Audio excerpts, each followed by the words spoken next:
एक जंगल में एक बड़ा हाथी रहता था, जिसका नाम राजा था।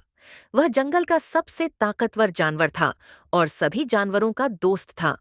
वह हमेशा दूसरों की मदद करता और अपनी शक्ति से जंगल की परेशानियों का समाधान करता।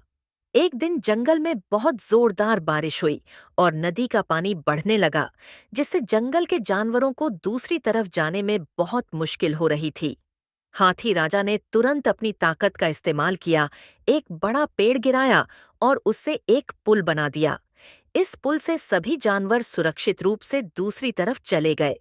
जंगल के सभी जानवरों ने राजा का धन्यवाद किया और उसकी बहादुरी को हमेशा याद रखा।